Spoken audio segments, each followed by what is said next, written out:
Sindh online school class 7 मज़मून रियाज़ी unit 9 सबक 9 लिखती हिसाब मश्क 9.3 हिस्सो पहिरियों वर्ड प्रॉब्लम्स एक्सरसाइज 9.3 पार्ट 1 ॾोहिटियुनि खे सिंध ऑनलाइन स्कूल में भली कार। मां आहियां नाना आबिद। ॿारो हिन सबक में असां मश्क 9.3 जा उहे सुवाल जेके पोएं सबक में न करे सघियासीं उन्हनि खे हल कंदासीं। पर हल करण में मां तव्हांखे सिर्फ़ु इक्वेशन ताईं खणी हलंदुसि ऐं उन खां पोइ हिन इक्वेशन खे तव्हांखे पाण सॉल्व करणो आहे ऐं वेरीफाई करणो आहे ऐं जवाबु लिखणो आहे जंहिं तरीक़े सां असां ॾिसी चुका आहियूं पोएं सबक में। अचो त हिकिड़ो दफ़ो असां वरजाईंदा हलूं त लिखती हिसाब या बयानी सवालनि खे हल करण जो तरीक़ो छा हूंदो आहे। सभिनी खां पहिरीं असांखे पढ़ी ऐं सम्झणो हूंदो आहे, रीड एंड अंडरस्टैंड। उन खां पोइ डिटरमिन डेटा ऐं रिक्वायर्ड, त छा मिलियल आहे, छा असांखे ॻोल्हणो आहे ऐं इक्वेशन जो इक्वल साइन किथे हूंदो, उन लाइ असां इशारे वारा लफ़्ज़ या कीवर्ड्स इस्तेमालु कंदा आहियूं। ऐं उन पॉइंट खां जंहिं जाइ ते असांजो इक्वल जी साइन हूंदी आहे उन खां लेफ्ट हैंड साइड ऐं राइट हैंड साइड अलॻि कंदा आहियूं। जेके आमतौर ते इशारे वारा लफ़्ज़ इस्तेमालु थींदा आहिनि उहे आहिनि makes, is, equals, is equal to, results in, बि रिज़ल्ट इज़, या फुल स्टॉप ऐं कामा जी साइन बि थी सघे थी। उन खां पोइ असां मसावात लिखंदा आहियूं। मसावात लिखण खां पोइ असां उनखे सॉल्व करे वेरीफाई कंदा आहियूं। उन खां पोइ रिप्लाई लिखंदा आहियूं, लफ़्ज़नि में जवाबु लिखंदा आहियूं। हिन सबक में असां सिर्फ़ु हिन स्टेप खे कंदासीं, यानी ही 2 स्टेप करे हिन स्टेप ताईं पहुचंदासीं। ही स्टेप ऐं हीअ स्टेप मां तव्हां ते छॾींदुसि। सो तव्हांजे साम्हूं मश्क 9.3 आहे जंहिंमें 12 सवाल आहिनि। हिन मां असां ॿियो नंबर सवाल पोएं सबक में करे चुका आहियूं। हिन सबक में असां सवाल पहिरियों, टियों, चोथों ऐं पंजों कंदासीं। सभिनी खां पहिरीं त असां हिन सवाल खे पढ़ी ऐं सम्झंदासीं।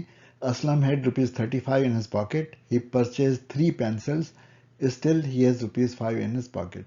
यानी 35 रुपया हुआसि, 3 पेंसिलियूं वरितई पर अञा 5 रुपया बचियसि। ॿुधायो त हिकु पेंसिल जी क़ीमत केतिरी आहे। हाणे सभिनी खां पहिरीं असां ॾिसंदासीं त असांजो उहो कीवर्ड कहिड़ो आहे जिते लेफ्ट हैंड साइड ऐं राइट हैंड साइड अलॻि था थियनि। जेकॾहिं तव्हांखे ॾिसूं असां सेंटेंस खे अंग्रेज़ीअ में त ही फुल स्टॉप शायदि हुजे, पर जेकॾहिं पढ़ूं था सेंटेंस त कोन थो थिए। He purchased 3 pencils. हिन मां 35 रुपया। Still he has ₹5.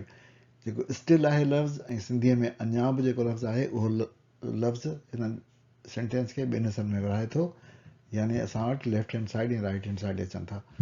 हिन खां हिन पासे जेका आहे उहा लेफ्ट हैंड साइड आहे, हिन लेटर खां साॼे पासे जेको आहे राइट हैंड साइड आहे। यानी 5 असांजा राइट हैंड साइड ते आहिनि, 35 ऐं 3 जेके आहिनि असांजा लेफ्ट हैंड साइड ते आहिनि। सो असांखे छा मिलियल आहे हाणे, प्राइस ऑफ 1 पेंसिल, हिकिड़े पेंसिल जी क़ीमत ॻोल्हणी आहे। उनखे असां एक्स लिखंदासीं। जेका शइ ख़बर न हूंदी आहे, अणॼातल हूंदी आहे, अननोन हूंदी आहे, उनखे एक्स लिखंदा आहियूं। टोटल अमाउंट जेको खीसे में आहे सो असांखे ख़बर आहे 35 हो, ऐं केतिरियूं पेंसिलूं वरितई, 3 पेंसिलूं वरितई। हाणे असांखे छा करिणो आहे, जो ॾिसणो आहे त असांजे इक्वेशन जे राइट हैंड साइड ते छा आहे। हिन वटि अञा बि हिन वटि 5 रुपया खीसे में बचा, सो हीउ असांजो राइट साइड आहे। बैलेंस अमाउंट ₹5 आहे। हाणे जेकॾहिं हिकिड़ी क़ीमत जी हिकु पेंसिल जी क़ीमत एक्स हुजे ऐं हुन 3 पेंसिलूं वरितियूं आहिनि त 3 पेंसिलुनि जी क़ीमत केतिरी थींदी। प्राइस ऑफ 3 पेंसिल्स छा थींदी, 3 मल्टीप्लाई बाय एक्स, 3x। हाणे हुन वटि 35 रुपया हुआ, हुन 3x रुपया हुनखे ॾेई छॾिया, त बाक़ी हुन वटि केतिरा बचंदा, उहे थींदा 35 मां 3x, ऐं उहे जेके हिन जे बराबरि हुअणु खपनि। इक्वेशन ठही वई, 35 - 3x = 5।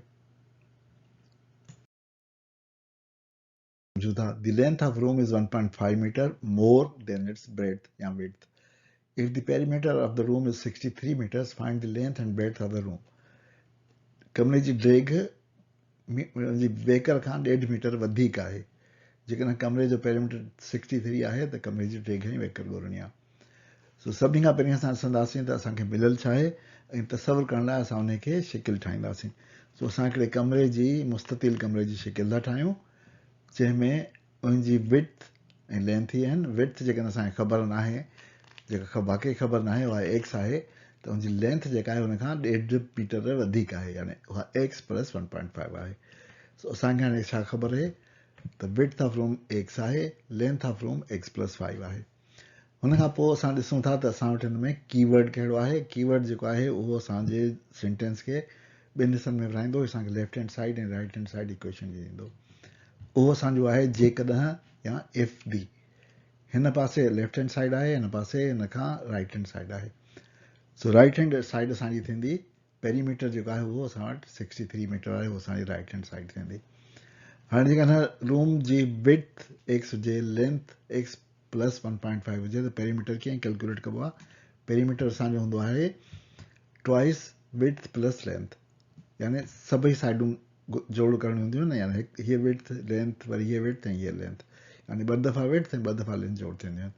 सो हिन खे जेकॾहिं असां लिखूं 2, हिते विड्थ जी जाइ ते असां हीअ लिखूं, लेंथ जी जाइ ते असां हीअ लिखूं एक्स प्लस 1.5, त हीअ असांजी इक्वेशन जो लेफ्ट हैंड साइड असांखे मिली वेंदो। राइट हैंड साइड असांजो ही ख़बर आहे, त इक्वेशन जेका ठही वेंदी उहा थींदी 2x plus into bracket x plus 1.5 is equal to 63।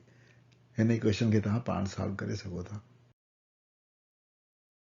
पोइ जॾहिं असां x जी वैल्यू कढी वठूं त असांखे हितां ख़बर पवंदी त जेका विड्थ आहे रूम जी उहा थींदी x ऐं लेंथ थींदी x प्लस 1.5। सो असां ही ॿई फॉर्मूला इस्तेमालु करे विड्थ ऐं लेंथ कढी सघूं था।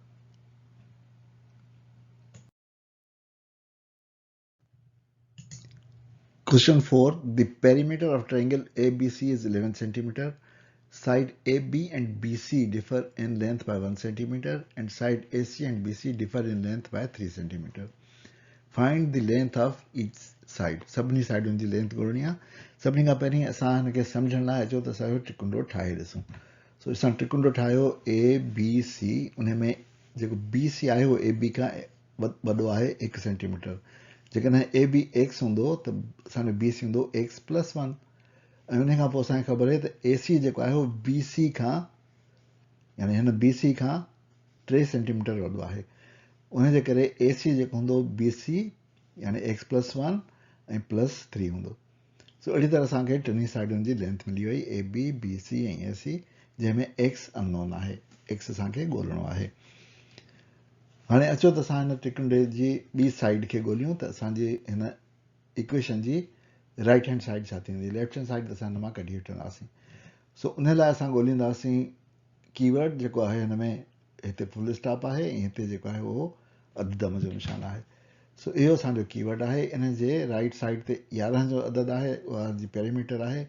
सो उहो असांजो इक्वेशन जी राइट हैंड साइड ॿुधाईंदो। हाणे असांखे ख़बर आहे त त्रिकुंडे जो पेरीमीटर जेको हूंदो आहे उनजे टिनी साइडुनि जे जोड़ जे बराबरि हूंदो आहे, यानी उनजी लेंथ खे एड कबो टिनी खे त असांखे पेरीमीटर मिलंदो। यानी पेरीमीटर थींदो AB plus BC plus AC। इन्हनि टिनी खे असां जोड़ कंदासीं।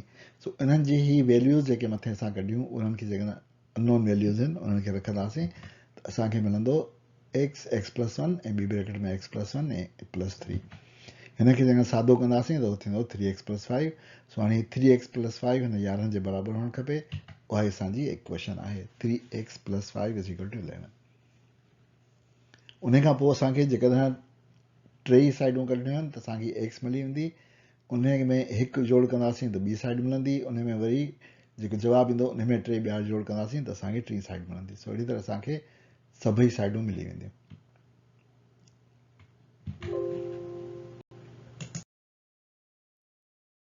सवाल नंबर 5 आहे a 32 centimeter long wire is bent to form a square. What is the length of each side of a square? 32 centimetre डिघी लोही तार खे मोड़े चोरस ठाही वई आहे। ॿुधायो त चोरस जे हर हिकु पासे जी डेघ केतिरी आहे। सो अचो त असां सवाल खे पहिरीं चङी तरह सम्झूं ऐं सम्झण लाइ असां हिकिड़ो चोरस ठाहियूं। हाणे चोरस असां ठाहियो, चोरस में हर सभु साइडूं बराबरि हूंदियूं आहिनि। सो असांखे साइड ॻोल्हणी आहे, उहा असांखे अननोन आहे, हुनजे करे असां हुनखे एक्स लिखी छॾियो ऐं लिखी छॾियोसीं त length of side is x. हाणे असां हिन खां पोइ असां ॾिसंदासीं न कीवर्ड किथे आहे। कीवर्ड जेकॾहिं असां ॾिसूं त हिते इज़ आहे ऐं हिते असां वटि ही अधु दम जो निशान आहे। जेके कीवर्ड्स आहिनि उहे असांखे ॿुधाइनि था त हिन साइड ते असांजी इक्वेशन जी राइट साइड थींदी ऐं हीअ सॼी साइड जेका आहे उहा असांजी लेफ्ट हैंड साइड हूंदी। सो अचो त असां लेफ्ट हैंड साइड खे ॾिसूं त छा आहे। हाणे लेफ्ट हैंड साइड ते छा आहे, हिकिड़ो त असांखे ख़बर आहे त चोरस आहे लेफ्ट हैंड साइड ते, ठीकु आहे। उन खां पोइ असांखे ख़बर आहे त उन सॼी तार मां उहो चोरस ठाहियो आहे। चोरस जे सभिनी पासनि जी डेघ छा हूंदी आहे, चोरस जो पेरीमीटर हूंदो आहे। उहो पेरीमीटर केतिरो थींदो उहो असां ॻोल्हे वठंदासीं। सो असां इहा जेको आहे ॿई लिखी सघूं था। हाणे असां सभिनी खां पहिरीं सिखंदासीं जेका असांखे राइट हैंड साइड मिलियल आहे, त पेरीमीटर इज़ 32 सेंटीमीटर। पेरीमीटर जो फार्मूला छा हूंदो आहे? असांखे ख़बर आहे त स्क्वायर जे पेरीमीटर जो फार्मूला हूंदो आहे 4 दफ़ा साइड सां मल्टीप्लाई कबो आहे, 4s हूंदो आहे, 4x हिते असांजो थींदो। सो हाणे असां वटि लेफ्ट हैंड साइड ते 4x मिलियो, राइट हैंड साइड ते 32 मिलियो, ऐं इक्वेशन थींदी 4x इज इक्वल टू 32। सो अहिड़ी तरह असां इहा इक्वेशन बि ठाहे वरिती। इन ते असां पंहिंजे अॼोके सबक जी पुॼाणी था कयूं। नाबिद खे इजाज़त ॾियो, वरी ॿिए सबक में मिलंदासीं। ख़ुदा हाफ़िज़।